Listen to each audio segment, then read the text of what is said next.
parlava mai, quello che doveva fare stare sempre su il morale, ma io mi ci trovavo bene perché sono sempre stato uno che mi piaceva dare fuoco ai miei compagni, caricarli prima delle partite. Il mio sogno si è avverato, è uno dei sogni dei bambini, di tanti bambini. È un qualcosa per la gente che riusciamo a fare diventare matti, riusciamo a fare diventare felici e contenti. Con questa maglia devo veramente fare una performance diversa perché sto rappresentando uno dei club più grandi al mondo. Hello everyone, and we're back after not too long of a while, but we're back. And before we begin with anything, Eid Mubarak to everyone. It's been Eid over here in Malaysia, so I think for those who are celebrating, Eid Mubarak. It's great. Ramadan's over. Hope you're all celebrating and keeping safe. But we're back here with the Milan business, and we're back here with some amazing content thanks to Lab Gorilla. How you doing, John? I'm good, man. I'm good. We got quite a few topics to cover today. I hope you're well, that your fasting went well, and that everyone's now finally broken their fast and eating well. We wish everyone safety, first of all, because, we've got people in the WhatsApp group who are in some of those Gulf countries that are affected. So we wish everyone safety and peace on earth. Let's say that. All right, Hasni? Absolutely. Terrible. Peace, not place freedom, to yeah, live. John. Peace and freedom on earth, yeah. I hope everyone... I thought I'd show you my new Milan shirt. I hope you like it. I bought it from the Milan store after seeing that wonderful jersey at the match last week against Torino. I was astounded how wonderful it was. And so, yeah, got myself an aluminium foil top. Yeah, and you're ready for the international break, right? I am, absolutely. I am dreading it at the same time as, looking forward to a little bit of a break from Milan, to be honest. I think we all need it. We've had a bit of an intense period, and this is going to be the run-in afterwards. So let's hope Italy does something miraculous. It's a weird thing to say because the opposition is not exactly, shouldn't be frightening, but Italy's not in a good place at the moment. So we have to go with try and beat Northern Ireland, and then we've got, I think, either Wales or Bosnia or something like that. So it should be interesting, or Serbia or something. So we'll see. All right, let's kick it off. Excellent. Right, guys. So we're going to do something very different to anyone else because that is what we do. We talk more about the club and how the club is doing. And so today I wanted to really open up everyone's minds to the mighty Gerry Cardinale, who attended the Milan derby. I don't know who is raising his fist at. Maybe a couple of people on the stands. Maybe it's Forlani out there going, "Come on, boss, come on, do it for me." Or maybe Ibra is going, "Yes, I'm your concubine, please." I don't know what he's doing this for. But he seems to be fired up there, doesn't he, Hasni? He looks like he actually cares, doesn't he? No, he's cheering the full attendance. That's about it, I think. He's Yeah, cheering the Milan store like that. Yeah, doesn't look very full, does it? It's a bit odd. Anyway, okay. Let's move on. So he did an interview in some financial paper over in the US. Do you remember? Was it the Financial Times by any chance? I don't know if I'm confusing that with the paper in London. But anyway, it was a financial paper. And kind of the headline was, "We're putting our money where our mouth is." Obviously, what I've been trying to do is stay away from all of this drama with the politics around the club. But when these comments come out, so these comments come out on times when, other Italian clubs are playing in Europe and playing for their survival in European competition, the Gazzetta goes quiet in the Milan space, and then all of a sudden, all these interviews are released from all of these people in Milan who I just wish would be quiet, because every time they speak, they demonstrate that they don't understand the club at all. And Gerry Cardinale with this interview was really unnerving how little he understands about Milan. So let's talk about it some more. So I'll read it out loud for those listening on Spotify. John, He before said, that, this yeah, interview was before or after the derby? that's a good question. I'm not entirely sure, Hasni. I'm not entirely sure. I think it was released maybe just after. That's what I Yeah, want that's to what I was say. thinking. Okay, all Yeah, right, let's continue and we'll see what the tone is like. Maybe there's yeah. two sets. But So easily he lost. says, everyone looks at me and assumes that I am the president, the new Berlusconi. We can stop right there, right now. Hasni, have you ever looked at Gerry Cardinale and thought he was the new Berlusconi? Even Berlusconi didn't say he was like any amazing owner until he started winning a lot. So, first of all, Cardinale is completely wrong in saying anyone looks at him as the new Berlusconi. Berlusconi brought the club as a pet project.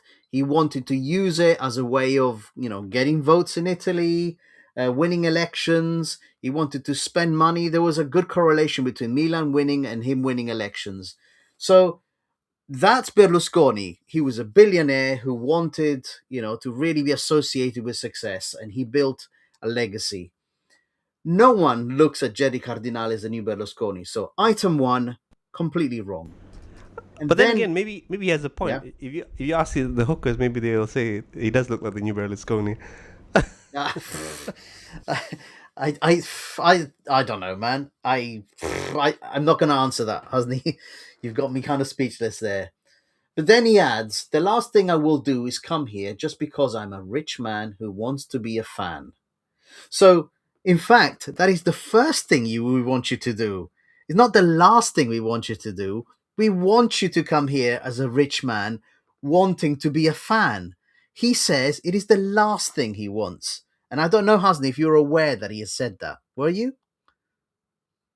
No. Does it surprise you to hear that? Not at all. Anything Not comes at out of his all. mouth, out the garbage. So he says, I would like to get to the point where if I have built enough credibility, I can go to Rome, sit down with Meloni or anyone else and say, look, let's build a plan to relaunch Serie A. Let's make Serie A one of Italy's greatest exports. Now, the only Meloni I would want to sit with is Juicy Meloni. I would not want to sit with any other Meloni out there. That's the first thing to say. Now, the third point in this very first statement is building credibility, Hasni. In the last 3 years, has he built any credibility? And let's just break it down. Let's break it down for everyone. He's going to say that his credibility is based on stabilizing Milan, profits for the last 3 years. And I'm going to really stress this, that the losses that we're going to make this year will be more than the combined profits from the last 3 years. So actually, he has led to the club to be in debt again. I'm going to put it out there for everyone. The maths speaks for itself. 3 million, 4 million, 6 million. That makes 13 million. The estimate loss we're going to be making is 20 to 30 million minimum. Right? What I just credibility? want to add something. Talk about the point about him, building credibility. So his aspiration is really to go to she's the prime minister, right, of Yeah. Italy.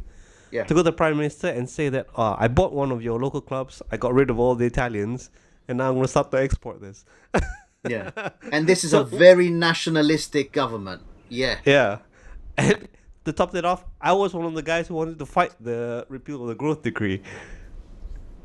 That's right. Here we go again. And that as well. That's right, Hasni.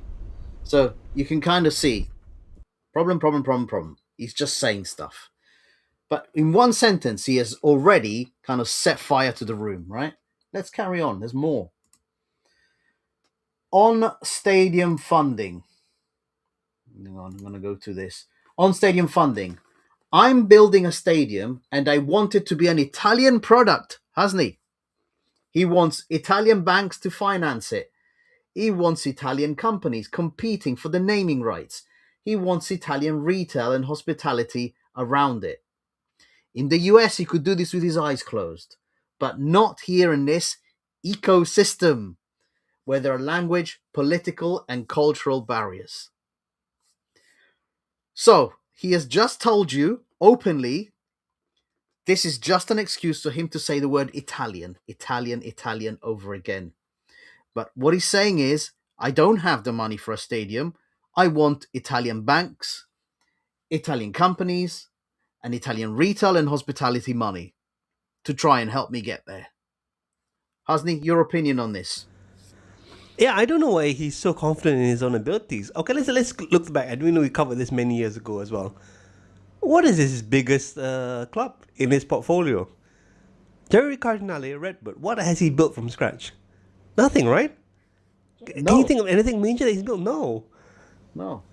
We are his biggest club, right?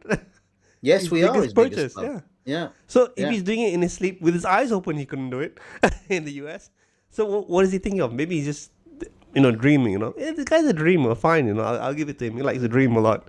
But hey, we're in the real world. Where's he taking us? I don't know where he's taking us. So we're going to welcome Diavolo in the chat. He says, can't build credibility when you bring in players like Stupinian, who is getting benched by a 19-year-old and getting bodied in matches and disappear for months at a time because you're too scared to face the supporters. That's right, Diavolo. I completely agree with you on that. Is that comment coming from X? Or is that Yes, just we're his, live on X. Yeah. Nice. Anyway, so I mean, this comment here, I thought, wow, he really is not pulling punches. He's basically saying, I want Italian money to help me do things. I'm going to say the word Italian over and over just because it sounds good and people want to hear it. I think the guy has got no understanding whatsoever of what this club means. And again, once again, he's mentioned it here. So let's keep moving. There's more. What I've had to deal with over the last 3 years in Italy is something I've never dealt with before. I can't even get on first base over here without the question being, do I really own the team or does Elliot? That's the most ridiculous thing in the world. It's just frustrating. Okay, so let's go back to this point here and let's give him a bit of a rebuttal on this. He came in, owes half the money to Elliot. Most of the money he's paying is to cover the interest to Elliot. And he's installed a bunch of Elliot people around the club who, by the way, are still there. Furlani. He came from Elliot originally, right? So our CEO is a man that came from Elliot originally and is still screwing around with the club. So you cannot blame Italian fans for being suspicious of someone who is so closely associated to Elliot and then says, no, it's actually my club. I'm the owner. No, in truth, in financial terms, they were really the owners of the club. Okay, Elliot have now left, but all you've done is you've taken money from other people. I think Elliot still have a minority shareholding. But Hasni, on this comment, what have you got to say? Well, the first thing, I don't like this baseball analogy in our sport. Yes. This first base, he probably still thinks that you can play with using a bat. First base. Yeah, that I really don't like. Second thing is that he's not being clear up front in terms of, really addressing it to the fans. When it's not clear, people will, create suspicion, they will speculate. He has never made it clear. Even in this answer, is he going to say yes or no? That's all you have to say, yes. I'm the owner, Elliot's got nothing to do with it. End of story, right? He can't even answer a simple question. So, again, he's complaining about other people, but then again, you can complain about his response as well. This is still not answering it. It's frustrating. We also find it frustrating. It's not just him, by the way. Yeah. I mean, I think the investigation that went in to try and separate the two entities, all of that discussion we had regarding where the money came from, the back channels that they have arranged, it was all really suspicious. But nothing is surprising with Scaroni involved either, to be honest with you. Right, okay. Yeah, and do you remember the case about the minority shareholders? Also, I think they filed a lawsuit, right? That's right. Trying to determine who the actual owners are. They did, that's right, exactly. So, and he calls it the most ridiculous thing in the world. No, it isn't. Okay. So, on Trump's pro-business approach, Trump is taking the lead in the re-underwriting the public-private partnership. We have so much expertise in the private sector in America, and the president is harnessing that for the country. That's what I'm talking about over here in Italy. That's what I want to see. Another great comment by Diavolo. This comment embodies the issue. He is claiming he wants to be all Italian, but is trying to Americanize the club. Well, yeah, no, we can't disagree with that comment. You're coming up with really excellent statements here. But look at this. So should I be surprised that he's very pro-Trump? I guess not, because he's behaving in the same way without being political.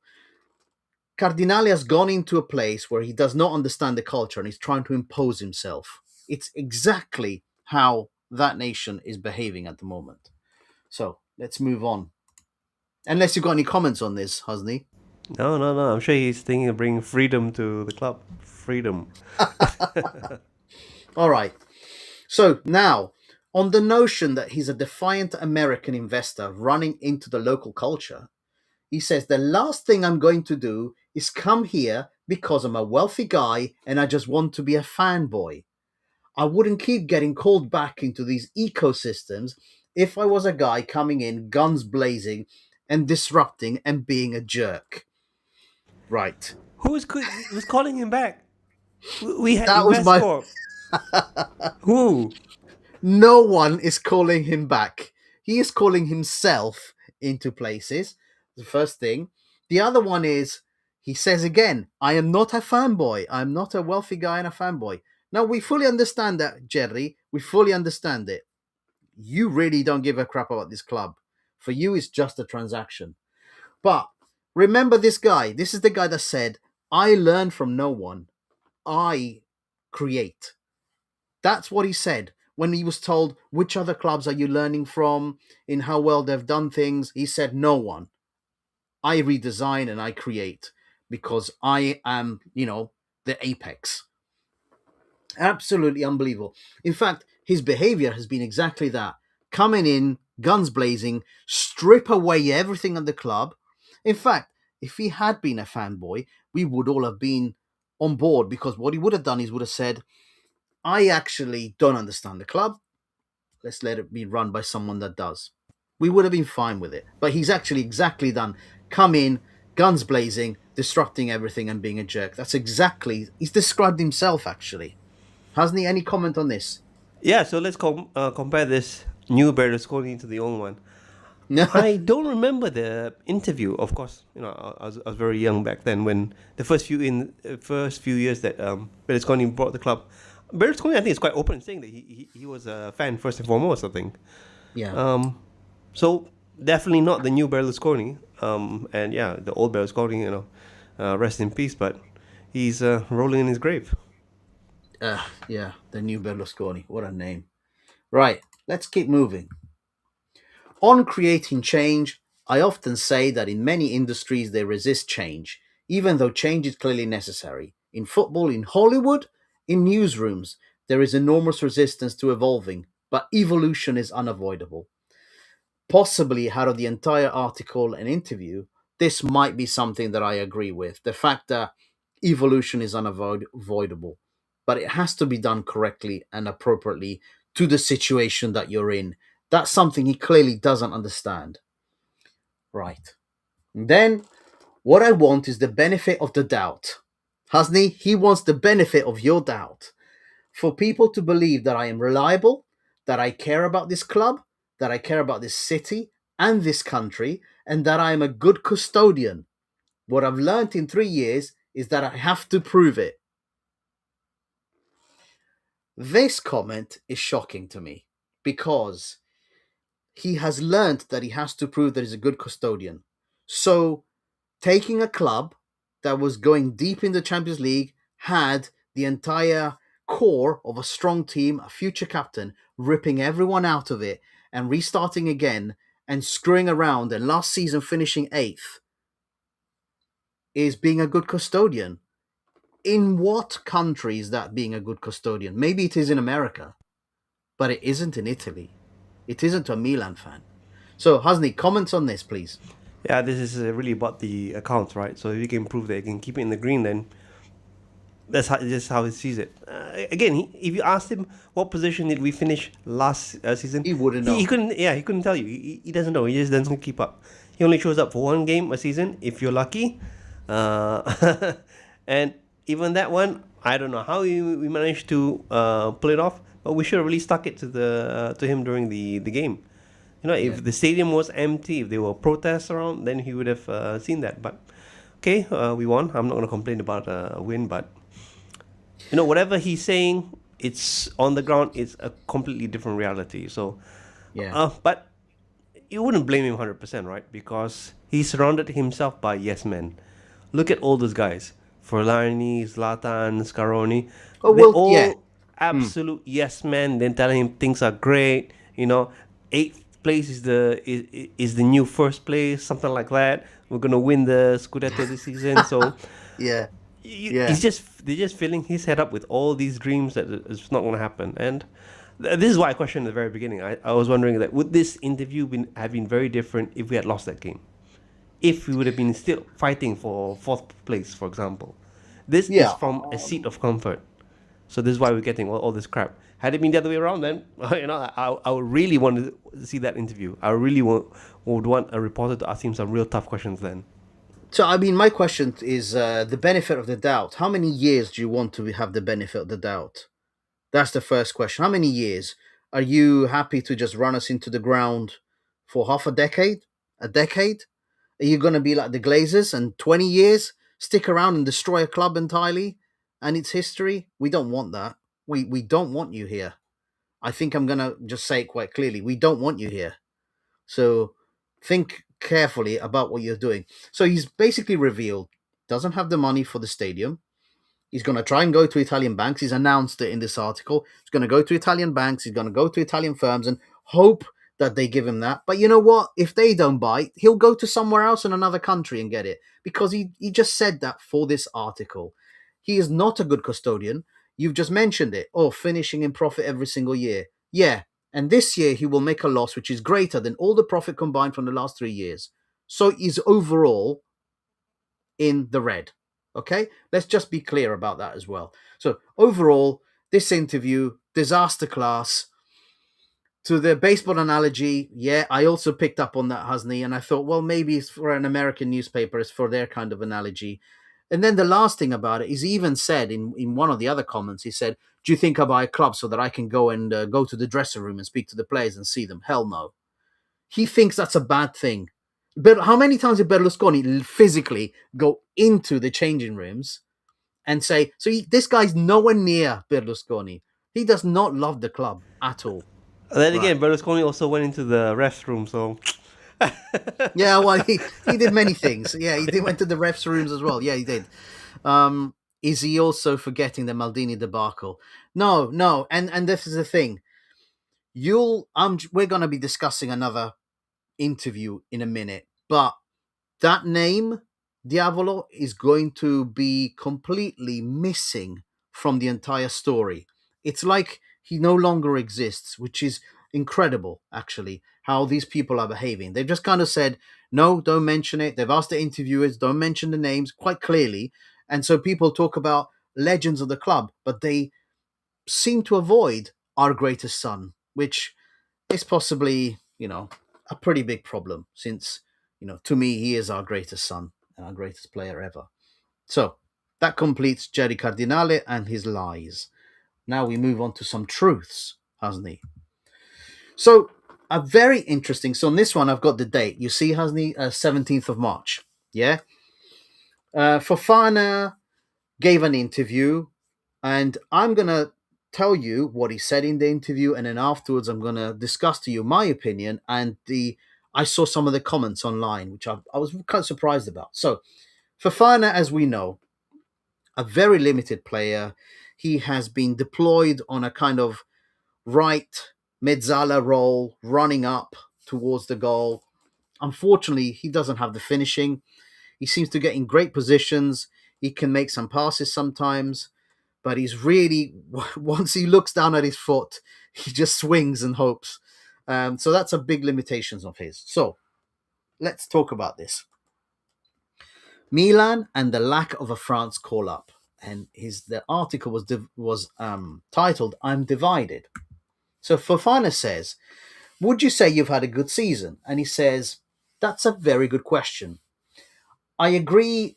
It's a good season to learn, but I'm doing well. Am I doing well for this season? In my opinion, not good enough, I think. In the position where I play, there's more focus on statistics, and I think I could have been more efficient. I could have had 6 goals this season and more assists, and then I might have told you that my season's been good. But aside from that, I'm looking at the medium term. There's the World Cup with France, and I'm not sure that I'm expected to play in this position." So he's openly saying that he used to play in front of the back, at defense, and that was his role. The club has asked him to play in a more advanced role, and he is struggling because he says he has to look in a different direction and he has to perform in a different way. And when you look at the statistics of what he's been doing, he's open enough to admit that he has not been good enough because, hasn't he? If you think about the opportunities he's had to put the ball in goal and completely screwed them up, he really could have been on a lot of goals this season, right? But he openly admits, this isn't perhaps my best position. I'm struggling with this position, but I'm aware of that. Okay, let's move on. Now, I'm playing a more offensive role. At club level, I do it, especially when you're in the mix to win a trophy. But will it help me in the future? I'm divided about that. At first, it wasn't a great experience. I wondered why I wasn't getting called up by France. Then I started watching the matches and said to myself, okay, Youssouf, there are other midfielders that are just as strong as you. Whether you're there or not, the France team gets the same results. So you have to work and wait. So he's come to realize that the national team is gifted. His national team is gifted, and it really doesn't need him in that role and in that position, and that the role that Milan are asking him to play doesn't suit him. And so he is kind of lamenting a bit the fact that he wishes he could play his natural role and show what he's capable of, but clearly that's not what Allegri wants him to do. John, let's talk about that role, yeah? Mm-hmm. No one has an issue with Fofana being in the pitch. Yeah? So no one has an issue generally. What they have an issue with is what he does with the ball. He has chance after chance after chance. That is not a problem with your position, by the way. If you're running up right in front of goal and you can't seem to kick it, your contact with the ball is like non-existent. And if you remember that funny one, I think the ball when accidentally hit his left foot instead of his right. I don't know what. He's had many of those real comical chances that have turned into memes, unfortunately for him. Yeah. So it's never really an issue but position. Rabiot has the same chance, is also in the same midfield as Fofana. Why is it people want Rabiot there game in and game out? And we really notice a dip in performance when Rabiot is not there. It's because Rabiot knows how to take his chances. Rabiot doesn't score a ton of goals, but when you give it to Rabiot, say, "Hey, I think this guy can do something." You could argue that Fofana actually has better chances than Rabiot. Rabiot has actually scored from some pretty tricky situations in past games. But Fofana has had some very clear-cut chances. He's had good runs, no doubt. No one can deny his good runs. But when it comes to the final product, absolutely not there. And I do want to add, in case for those who are watching or listening that don't know who France has in their midfield. If we talk about their recent announcement about the French national team, who's in midfield? Camavinga, Kante. By the way, N'Golo Kante back from quite a while, I think, because he's must be 36 by now, late 30s. Kone, who plays for Roma. Rabiot, this name I have difficulty pronouncing. Chouameni. Yeah, Chouameni from Real Madrid. And amazing, Zaire Emery from PSG. Yeah. What makes Fofana think that he's in that league? Look at those teams. Okay, fine. Let's put Rabiot aside. So he's only just competing with Kone for the spot. And Kone plays for Roma. Okay, a low-place team. But Kone has what? A few goals, a few assists? So yeah, but when Kone plays... Yeah, when Kone plays, you can tell he's a different class to the Yeah. other players on that pitch. That's the difference. Fofana. Okay, I'll give you a different view, Hasni. I think it's really good to be self-aware. I actually think it's a real positive to kind of say, look, I am not very good at that role, because if you're not self-aware, you can't grow from it. You can't get better because you'll just think of yourself as being good enough. And I would say that Milan, for the last 3 years, overall, at the management role, has been suffering with loads of people, as we said earlier, who are not self-aware, who say, yes, I can do that role. You're not a sporting director. You are not a technical director. You are not CEO for a footballing club. You are not a president worthy of this club. If people had been as self-aware as Fofana is being in this article of himself, then our club could have been left to be in positions with players and with individuals that knew what they were doing. And today, we would not be in this situation of having to report things like these. As for Fofana and his technical ability, I would say I don't disagree with what he's saying, Hasni, in terms of he's not good enough in that role. His stats are not good enough for that role. For that, I completely agree. His dream, obviously, is to play for France. Can you blame him for wanting to play for France? No, I don't think anybody can be blamed for wanting to play badly for the national squad. But France is one of the most talented and, deep gene pools of any country in the world. John, he just wants to sit on the bench. He just wants the best seats in the house. Well, Don't think he actually wants to step on that pitch when they're playing, for example, Germany or Brazil. Well, he's not going to get on the pitch for France. Let's just be, brutal about it. He's not. But, he's saying the position I'm playing here with Milan, I'm being forced into it and I am not very good at it. And I can see my stats and I'm honest about it. You know what? For that, I'm going to give Fofana much respect.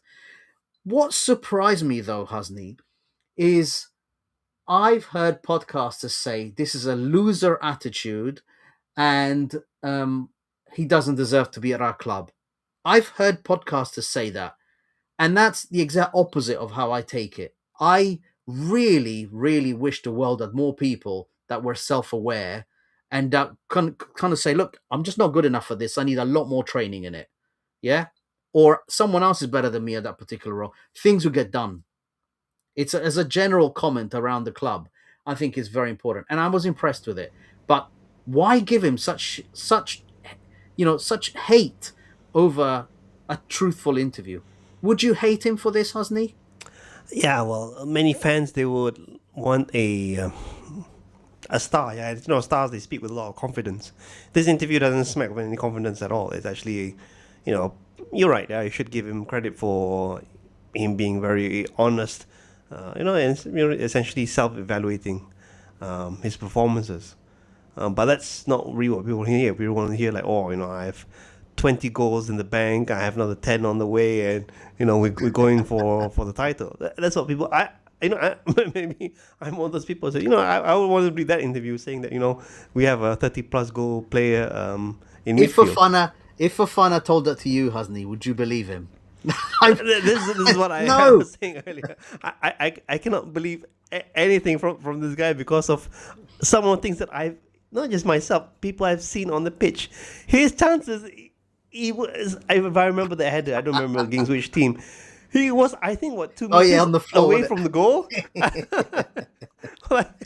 Yeah. Yeah. But okay, you can only hope that someone improves. That's the best, because we're not going to get a replacement mid-season. I think that's my point. I think, be self-aware and say, look, I'm not very good at this role. I admit it. Good for me. And in the last game he scored, didn't he? So maybe that's part of his self-awareness. Maybe that's part of his growth, hasn't he? We need to do a study, if the games that he should have scored but absolutely effed it up, will we actually be in a better position on the table? Let me work on that. Okay, you work on that. All right. So that's Fofana. Then we're going to move to some wise words from Andriy Shevchenko, a true striker, an out-and-out striker, a wonderful player who had everything. He literally everything. power, pace, headers, intellect, movement. He had everything.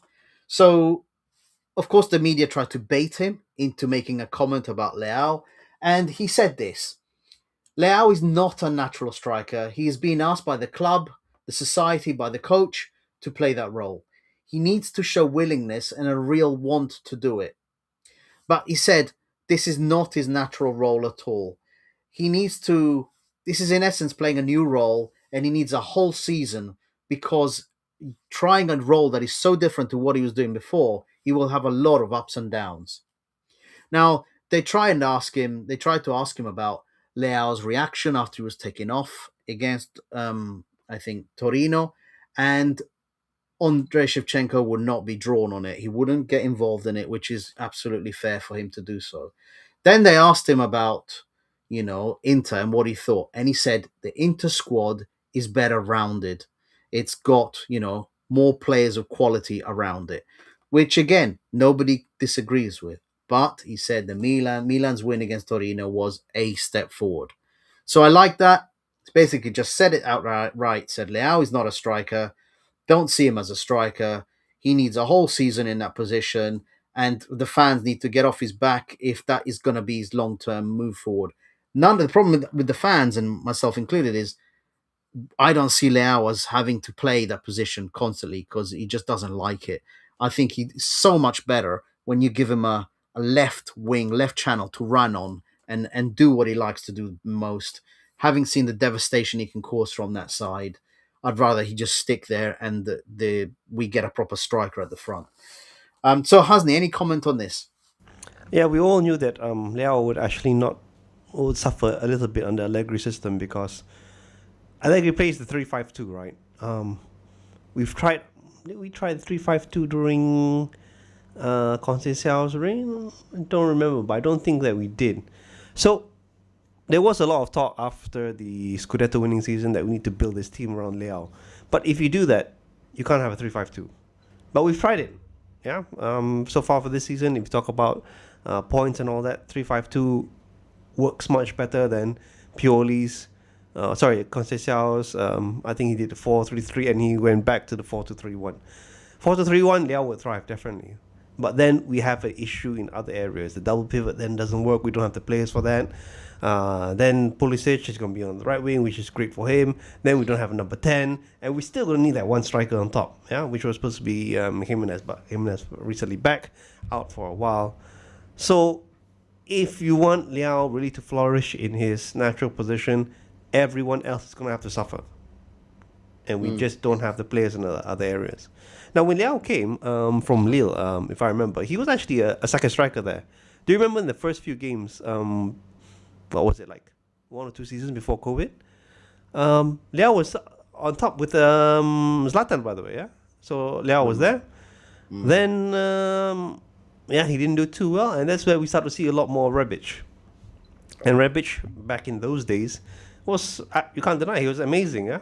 Scoring goals, I think, consistently, more than 10 goals a season with the assists, even though some people say that he is a second half of the season player. But yeah, Rebic was that good that he was on the starting for the Croatian national team, funnily enough, on the striker. But Rebic himself was a natural left winger, but he's just that good that he could actually do the striker role, and he did for us. So when Rebic dropped off, then we got Leao, then Leao took over the left wing. But then a lot of people have to know, but really understand that we've gone through so many different formation changes in a short span of time. Fonseca came, I think Fonseca, he tried the 4-3-3. Then there's a time where Conceição went 3-4-3. Then went back to the 4-2-3-1. Now we're in a 3-5-2. It's absolutely confusing, by the way. Even for me. I sometimes, now I can see the 3-5-2 and it works a lot, but Leao's going to suffer. Yeah, absolutely. He is going to suffer. But I can't disagree with anything Shevchenko said in this interview, and he did really well to avoid getting in trouble in terms of with any fans one way or the other. So let's move on to the next story. Right, here we go. Deep breath. Calm, all right? So CBS, I think it's called the Golazzo. I think Americans will call it Golazzo. It's Golazzo show. Okay, so here's an interview where Ibrahimovic met with what's his face? I think he's Marco from Yeah, IFTV. Yeah. IFTV.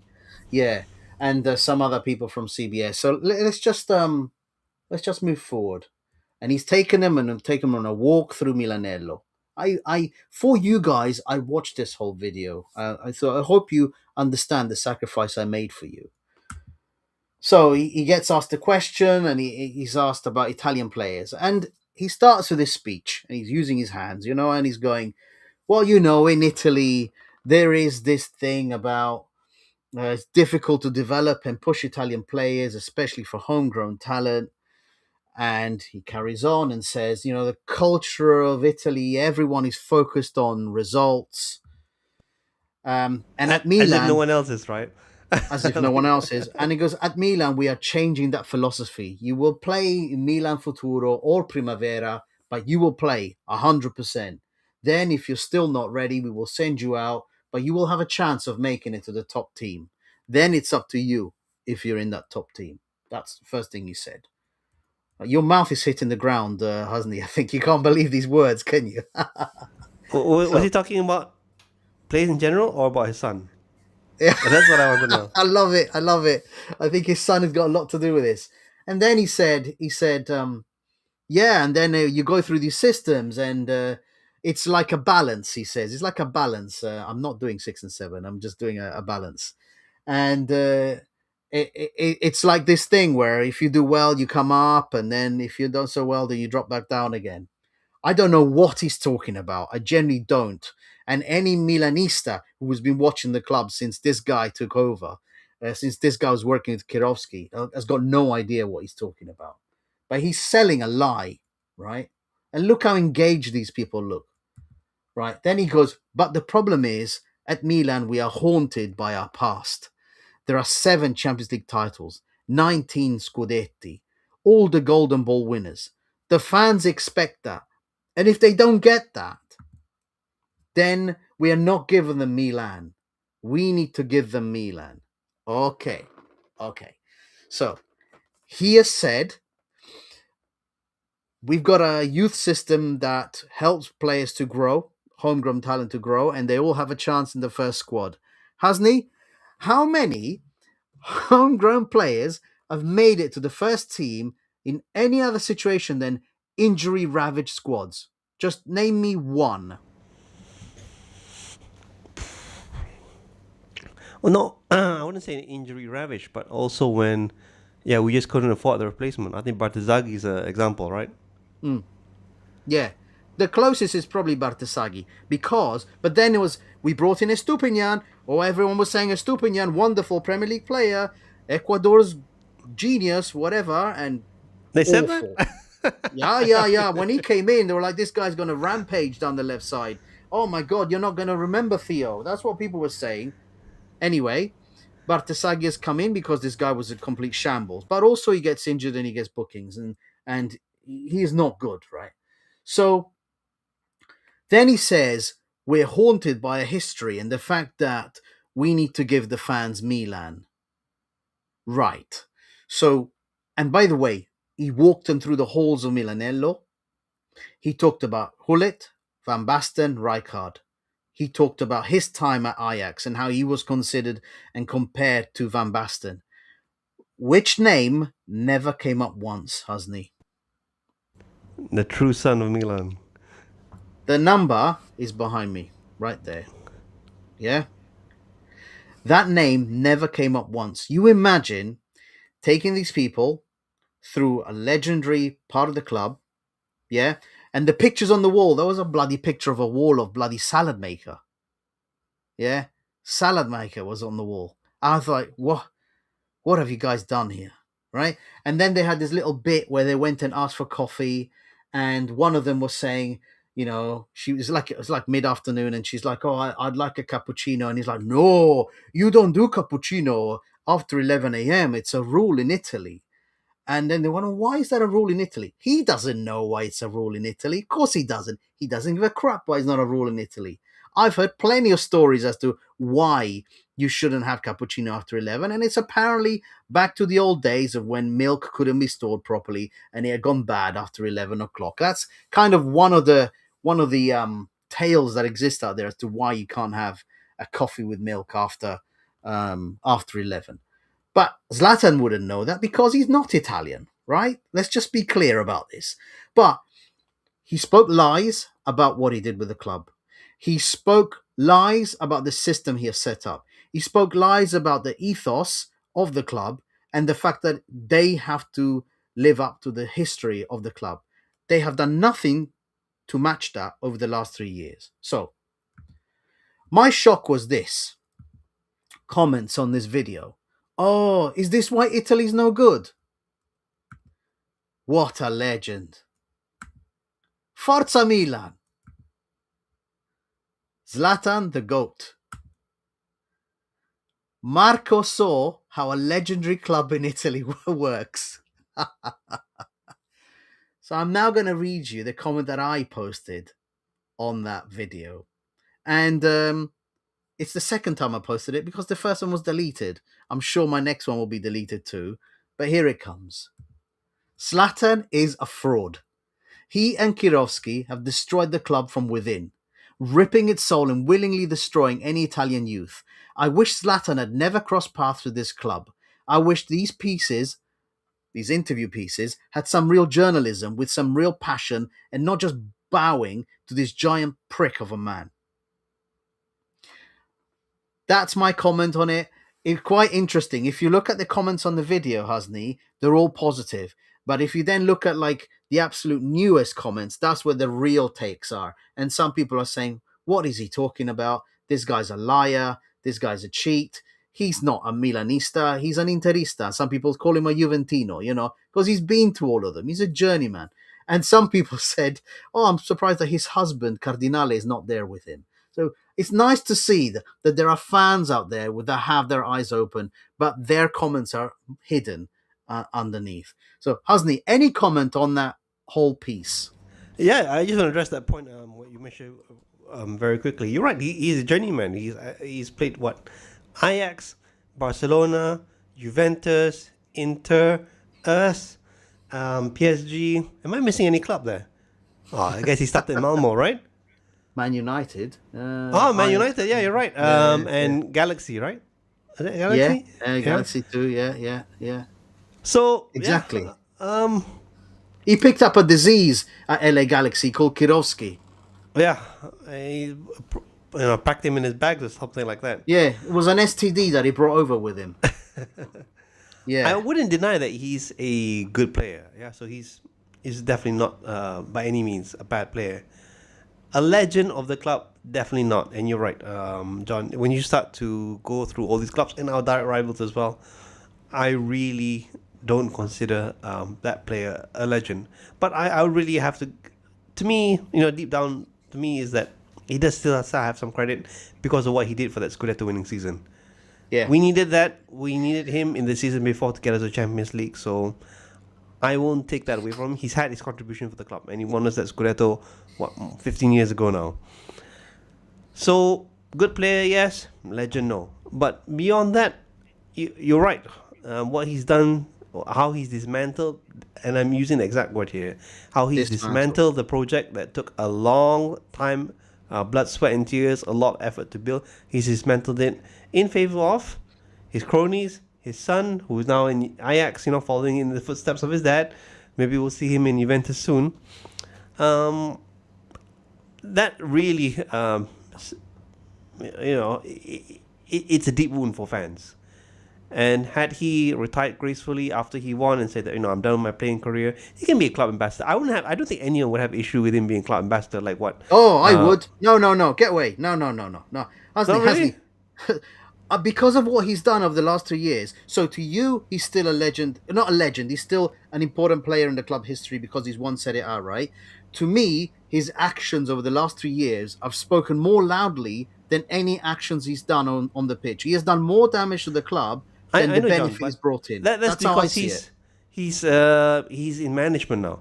But had he been a club legend like Pato, for example, Pato travels the world with the club, signs jerseys, does interviews, talks. But I wouldn't have an issue with that sort of thing, no? Yeah. But this is the problem where Zlatan, it's not enough for a guy like this. He just wants it more and more in power, and he's definitely not in any way suited for the role. Maldini, when he started as sporting, what was his initial role? He wasn't sporting director. He was actually some sort of, He was technical director. Yeah, he was technical director. He's had his challenges, but Maldini's been with the club long enough, and he's been, of course, he's much older than Zlatan. He understands the club a lot more, and in terms of how to do things in Italy, right? Maldini knows every single club president. He knows how to make a deal. He can call up, this to pick up the phone. Zlatan doesn't. You think Zlatan will go to Real Madrid, and if we had a target who might, on some level, think about joining us, you think if Zlatan went to see him in Ibiza, like what Maldini did with Theo, you think that will attract that guy? No. It has to be a real, true legend to do things like this, to really get these players off the line. Yeah. But this is why he's absolutely destroyed whatever credit that he has with the club. To me, is that I still have It's gunshot. Why are you being shot at? No, thank God it's only fireworks. Yeah. It's not again. Gunshots again. No, hasn't he? No. The drive-by of fireworks. Right. So I agree on all of that, Hasni. I really do. And funny, there's an interview this week from Leao saying that what sealed the deal with him signing for Milan was a phone call, FaceTiming with Paolo Maldini. Yeah, that's what sealed the deal with him. Taking a lower wages than he would have done at any other club, and he came along for that. So, anyway, I'm not going to arc back to that again, Hasni. My point is, this entire piece was just horrid. Because it was just, Cardinale lied to us at the beginning. Fofana gave us some truths. Shevchenko gave us some truths. And then we finished with Zlatan lying his face off to us regarding what he wants for the club and what he sees at the club. He's a liar. There's no other way to say it, but a liar, and he's only self-serving. That's all he's interested in, is himself. Okay. So, now, Hasni, we're going to get to the title. We've got 7 minutes left. Mirror, mirror on the wall, is Milan the least crappy of them all? That's what it really should be. Because, yes, Inter have the league lead, but they are really not playing well. They are all over the place. Napoli are scraping wins and putting the points in the bank, and Milan are there in second place, just sitting there. God knows what the results of any game is with Milan. But let's look at this. Let's look at the history of the results. And Inter are now only 6 points ahead of Milan, who are only 1 point ahead of Napoli, who are 5 points ahead of Como. But look at Como, Hasni. Win, win, win, win, win. But Como are too many points behind Inter, a total of 12 points behind, so they're not going to win. But theoretically speaking, looking at the run-in, I am really suspicious that Como could end up in a higher position here in the table. They might even finish third in the league table, which would be quite incredible. And they've got Inter coming up. And look what Inter have. Roma and Como next. Milan have Napoli, of course, in the next game. So that will be a really important one. And I think this could be where the switch happens, because my gut feeling is that Milan should lose that game against Napoli. But you never know. You never know with this Milan squad. They can throw in a loss at any point, as we've seen against Parma and Lazio. But Hasni, who is the prettiest of them all to you? Definitely not us. Well, we talk about the aspiring beauty. It has to be Como, right? Better set of results. Napoli as well. The top two, unfortunately, are dropping. And I do want to say is that we spoke about this before. Inter's results, their loss against us and their 2 draws, is the best set of results as a Milan fan that you could hope for. The problem is our results are almost as an Inter fans' best set of results that they could hope for. Of course, we're not sufficiently closing that gap. I mean, before this, we spoke about the table before. Is that, if Inter lost against us, if they drop points against Atalanta, it's gonna be a tough game. If Fiorentina, it's gonna be a tough game. We could be there. We could actually be level points, but we had to piss it away, right? We really had to piss it away. Yeah. There are on-form teams now, and it's Napoli and Como. They are the on-form teams, and they're going to be catching up. Como obviously have too much of a point deficit to Inter to do that, but do they have too much of a point deficit to overtake potentially even Milan? Maybe not, guys. Maybe not. So Milan, to me, are looking at finishing third or fourth place this season, which is, to Cardinale would be considered a success. To a lot of fans would be considered a success, and saying, let's just move on in the summer dream of spending 100 million on a bunch of players. I think the games coming up are very interesting, and I am curious if Como can keep this run going. Earlier in the season, Inter beat them senseless by attacking them, because that is the way to destroy Como, is to really go at them. A lot of teams, like in the last game against Pisa, just sit back and they just let Como pass it, probe and pass, and lose 5-0.